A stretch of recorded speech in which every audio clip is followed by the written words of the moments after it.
Are you wondering what it's like to go to an HBCU undergrad and become a physician? Well, today on the BMed podcast, I'm delighted to bring you the live recorded episode of the BMed podcast directly from North Carolina A&T State University. We had 4 amazing panelists: Dr. Jessica Young, who is a clinical assistant professor of pediatrics and the associate program director for the preventive medicine residency program at UNC. We were also joined by Malik Mitchell, a first-year medical student at UNC School of Medicine with a passion for addressing health disparities. Our next panelist was Dr. Endya Frye, who is an attending pediatrician at Greensboro Pediatricians, and she also teaches as an adjunct clinical professor with the UNC Chapel Hill School of Medicine MedExcel program. And finally, by Dr. Brandon Keith Mills, an emergency medicine physician and partner at Mount Airy Emergency Physicians. He also serves as the chief of the medical staff at Northern Regional Hospital. These amazing Aggie alumni shared their time with us on the first stop of the BMed Amplified Tour and shared all their tips and strategies on how to become a physician and ways to prepare as a pre-med. We had such a great time at A&T, and they were such great hosts. So be sure to subscribe to the Black Med Connect podcast channel and like this video. Now, let's jump right into the episode.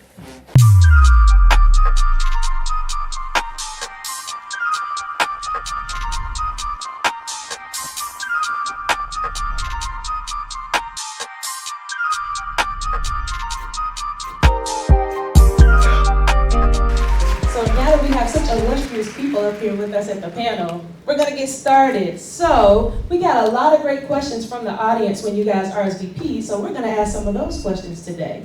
So I would like to know from each of you, what helped you to become passionate about medicine and what started you along the journey? Who wants to go first? Break the ice. One of the main things that got me passionate about medicine is seeing the disparities in the community that I'm from. I'm from a rural community in North Carolina, Rayford, North Carolina, Hope County. Seeing a lot of the disparities in my community, even within my family, the lack of preventive health education, medical mistrust, and seeing a lot of the social determinants of health is something that really fueled my passion to enter the field of medicine and be the change that I wanted to see. Yeah, and I can relate to that too. I come from a rural area in eastern North Carolina, and similarly, I just realized that there weren't a lot of people in medicine that looked like me, not a lot of physicians that looked like me, and so I think that is kind of what ultimately drove me to pursue medicine. But I've always just, even as a young kid, as far as I can remember back, just really loved science and problem solving. That's just always been something I really truly enjoyed. And I've always loved kids. I'm a pediatrician now, and so it just made sense to me as I became older and started to think about what I really wanted to do. It seemed to all kind of come together that, I should probably pursue medicine and maybe think about being a pediatrician. But definitely going back to my roots, again, just thinking about the representation in medicine and not having a lot of people that look like me was really a great driving force for me. All right, so my passion for medicine started at a very young age, at about 5. And I think it just started when one of my friend's dads, he was a doctor at the time, and he came during kindergarten, and he was sitting on the carpet and talking to us about his career. And I always wanted to know when he was coming back. And so it does kind of put it together of showing you how representation matters. And so from that point, it just continued to grow. When I was in middle school, unfortunately, I got really sick and was hospitalized at Moses Cone and at UNC. Full circle moment ended up being the place that trained me to be a pediatrician. And so during that time, it allowed me to see what was medicine on the other side. And so I think from me being a patient and as well as being a doctor, it gives me another perspective of what medicine is like and to help you to understand. Because sometimes we as physicians, we do know a whole lot of information, but sometimes it's getting to the place that you understand as well as just reading body language. Sometimes we may not say things right off the bat. It's just looking in your eyes and saying you don't understand, or you're not about to do that. Why you're not about to? And so I think my passion really started at a young age. It grew from that point. And then being in Greensboro, allowing the people that just sold into me. My faith is a big, important part of my life, and so I just felt like this was my calling. And so I knew I was going to get there. I wasn't sure how it would happen. It didn't go the straight path that I wanted it to, but at the end of the day, I got there, and it made me who I am today, and able to touch you all and working together. Why I come back to A&T so much right now, because someone helped me to get to where I am, and several are in here today already. Similar to what you've heard from many of the other panelists, I saw medicine from the scientific side initially, from the inquiring mind of a young child that, everything is possible, and wanted to go out and tackle all the challenges of the world. That's initially where my passion started. But then it kind of transitioned similar to Endya in that, I saw things from the patient side of things, being in the outpatient clinic often, whether for, minor illnesses, ear infections, that type of thing. It just piqued my interest even further. And so I was involved in programs as a youth that exposed me to medicine. That's why I think exposure is key. I think it's so important because you don't know what you want to do if you don't know that's possible, if you don't see anyone doing it. And so having that exposure to say, hey, no, this is for you, this is something that you can do, it's something you can attain, I think was very important. When I got to college, I went the engineering route, thinking that might be a possibility as well. So again, exposing myself, looking at all the possibilities, different angles of things I might want to do. And I did a co-op with ExxonMobil, which I was very appreciative of. But being there, it kind of affirmed my passion for medicine, because doing that, I didn't feel like I was making a change. I didn't feel like I was, I guess helping others essentially. And I think that it kind of affirmed my decision when I got back to buckle down and to go to medical school. So. I love that. Each of you all said something so important. Whether it's your place where you grew up and seeing that there wasn't enough representation there, or even seeing your own family or having your personal experiences. I know that resonates with me because I was 8 years old when I decided I wanted to become a pediatrician as well.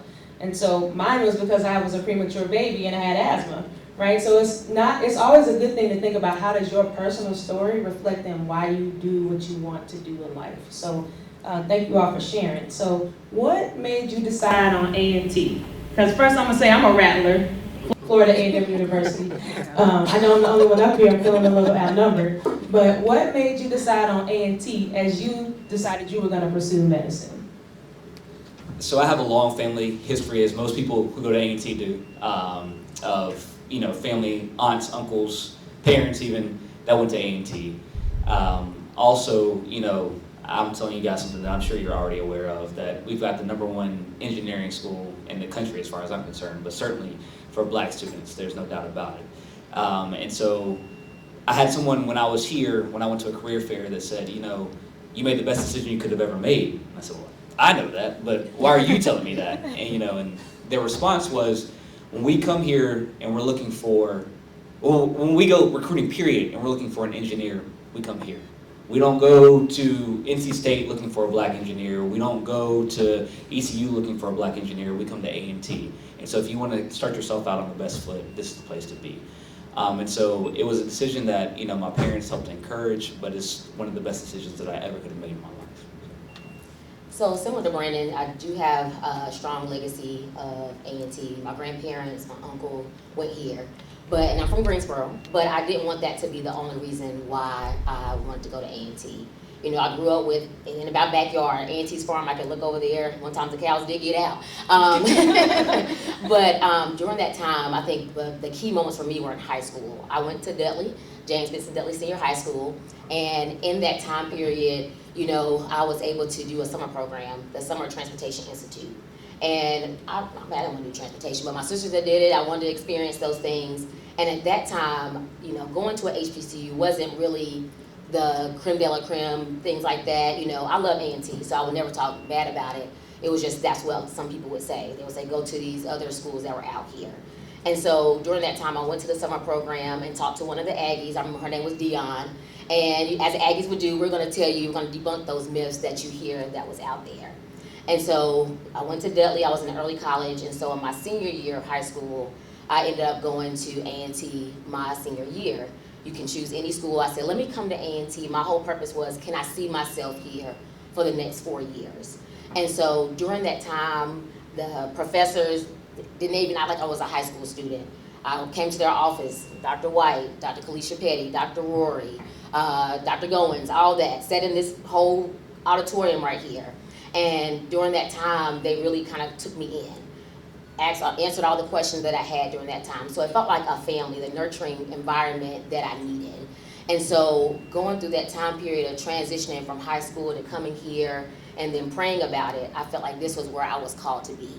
And with that, helped me to get to where I was and becoming a doctor and along that pathway. And so I think with A&T, they see something in you even if you don't see it in yourself. When I was in the honors program, I did a research project, didn't do a poster. She's like, well, you better go ahead because we got your stuff paid for already. And so A&T see something in you that you don't see in yourself. They push you beyond the limits. And then hence why I'm here, Brandon here, Malik, Jessica is here today, because we so into people and we bring people with us. And so A&T, as he says, is one of the best decisions I ever made. Would I change my decision? Never in my life. And so I hope that with you being here today, when you become your physicians or whatever period of medicine that you go into, you'll reach back and bring people with you. And so that's what Aggie Frye. So I didn't really have like family ties to North Carolina A&T. I'm first generation, so like my parents didn't go to college. I have one older brother. He went to UNCP, so I didn't really have any family members that went to A&T, but I came here. My parents, my dad especially, he really wanted me to come to HBCU. He's from Alabama. He knows all about Tuskegee, and he's a big African-American like history person, and he pushed the HBCU.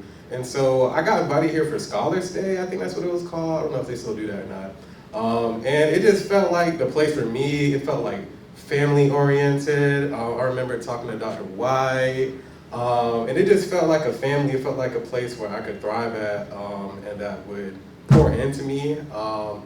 And I don't know, I wanted a place that I could really focus on my education. I didn't really have to focus on being the only one, or like being the token black boy, or like anything like that. I just wanted to be able to focus on my education, focus on me, and be in an environment that like felt supportive, that provided opportunities for me. The biology department like had sent out, like I know when y'all check out emails, y'all see tons of opportunities that the biology department sends out, and like if you really apply to those things, you can really go far. So it really felt like family here. That's one of the main reasons why I decided to come here. And just like everyone else, one of the best decisions I've ever made. HBCUs all day, Aggie Pride all day, and so yeah. Yes, I guess my story is a little different. When I was in high school and I started to think about college, I was dead set, y'all, on going to UNC. That's just where I wanted to go. I had an aunt that went there when I was younger. I remember her taking me with her to like some of her classes and being able to walk the campus. And so I was like, Tar Heels all day. Like that's all I'm entertaining. And then when I was a senior, my college advisor at my high school presented me with this scholarship opportunity at A&T. And it was the Dowdy Scholars Program. I think that's still here. And so she encouraged me to apply. She said, I think you'll be a great candidate. I think you'll get it. So I was like, okay, whatever, I'll apply. And so I applied and I ended up getting it. And so then my parents were like, you need to go look at this school because if you have the scholarship, you need to, kind of take it seriously. So I was like, okay, whatever, I'll entertain it.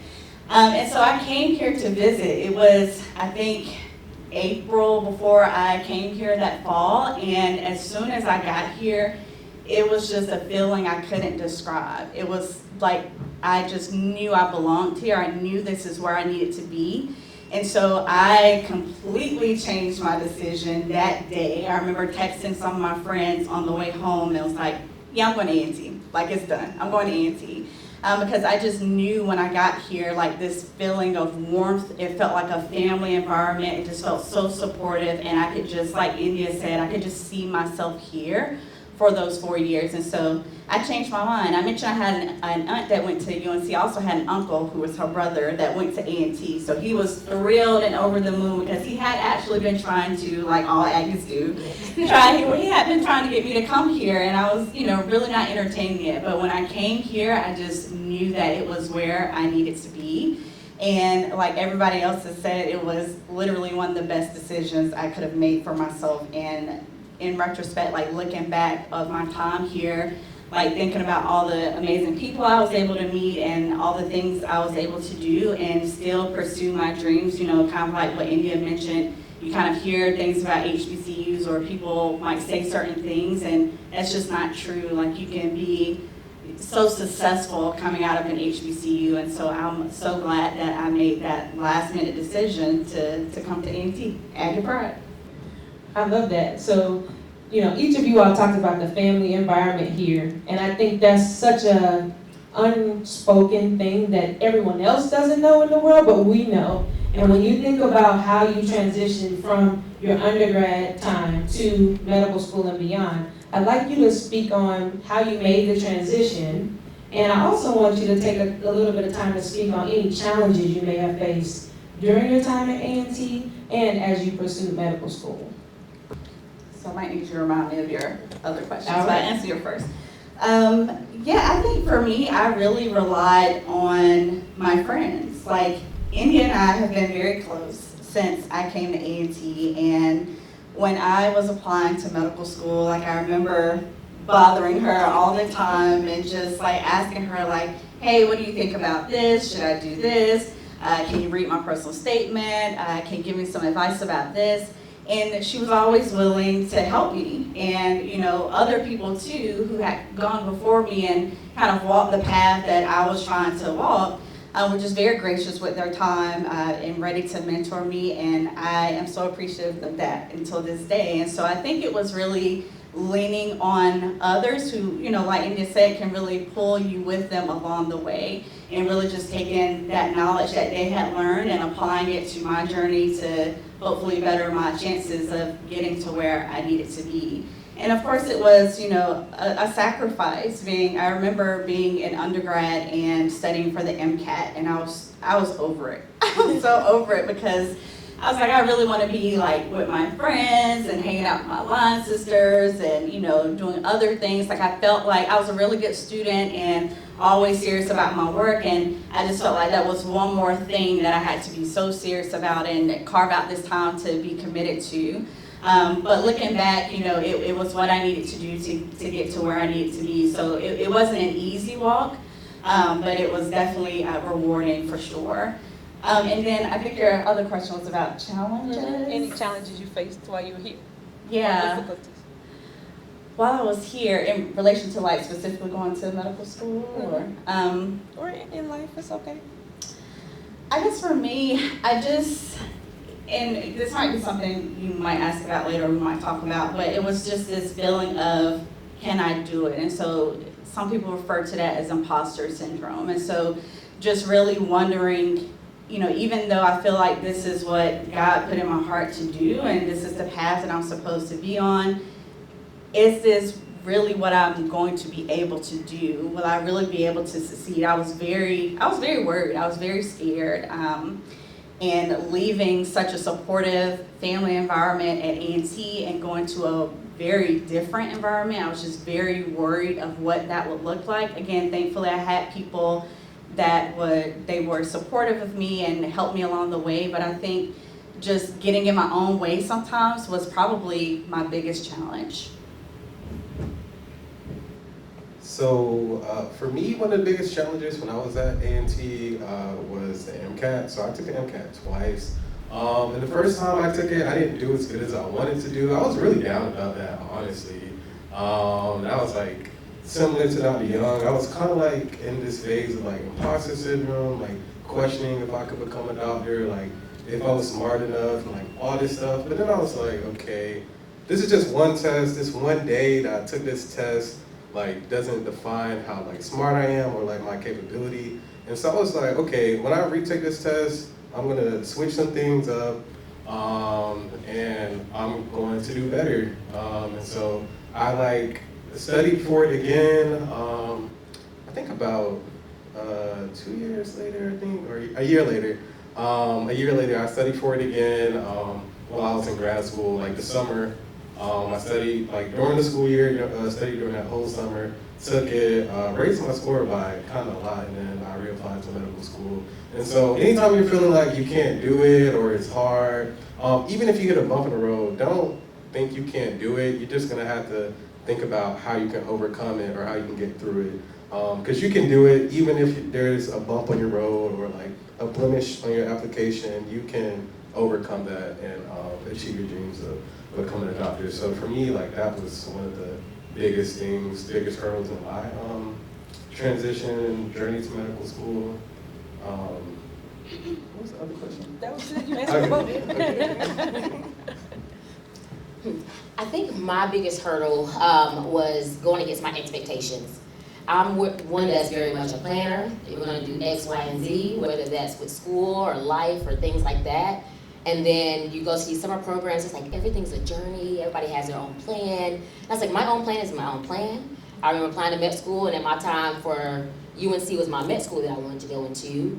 And I told Dr. White my first time, I said, I'm just applying to UNC and that's all I'm doing, that's okay. And she was like, Endya, I think you should apply for more things and see what you like and go along that way. And so I think it was getting out of my own way and saying that, you know, things are gonna happen when they're supposed to happen. And so my big hurdle was studying for the MCAT. So I tried different things, I think exam crackers, Dr. White was able to find a scholarship that would help me to do that. So I graduated a semester early, so I was able to take time to study during that. And the biggest thing you have to know is to be honest with yourself. You're like, I know this stuff, but do you know it? Do you know these things? Because the only time you've had experience with these standardized tests is maybe SAT or ACT, but they may be changing that now, who knows? And so now you have the MCAT, which has since changed from when we took it to now. And so being able to have that time, that sacrifice when my friends are hanging out and doing things like that, I was taking time to study because I was like, I have my end goal, I want to get there. And then when it didn't go well that first time, I was like, okay, what do I do next? I don't know what I need to do. And so in this time, in that gap period, I had to make sure it's like, what's the direction? And we may talk about this later, is where that mentorship really plays a big role. And so I was able to reach out to one of my mentors, and she said, you got this amount of time to cry, and then we're getting back to it, and we're going to it. And so she gave me a call one day and was like, hey, I think I have a job for you. And so that's what opened that door for me to go to Duke and open that program. And because of that, multiple people from that program were able to go to medical school or go to get their PhD afterwards.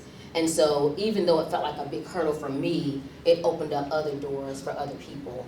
And so I think that's the biggest thing, getting out of your own way, being honest with yourself. And then finally, when I got into ECU, it's a whole story of why my heart changed or why I went there. One of the things is the mission of the school matched my mission of why I be a doctor. But being there from A&T, and I told you I went to Dudley, so little A&T, and now I'm going to a school in the eastern part of the state, and I'm the only one that looks like that in there. And I won't say the thoughts that I had when I had some meetings, but we can talk out of here, but the support was not where I felt like I had at A&T, that nurturing environment. And so I got on my way and I got and talked to my mentor. I remember one time, even Dr. White was one of my toughest days at A&T, and her husband happened to be in the area, in Greensboro, North Carolina. And so I came down, they talked to me, reminded me about my support system. So Brandon being there, there's another guy named Malik who was there. And so I think doing that process of having the support system was very helpful for me. And so A&T just didn't stop when I was here. It continued on outside into medical school and beyond. If you love what you've been seeing, comment "I love it" below.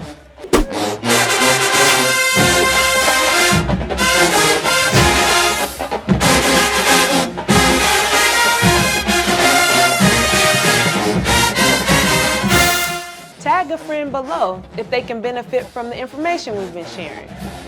Be sure to like, comment, and subscribe to Black Med Connect.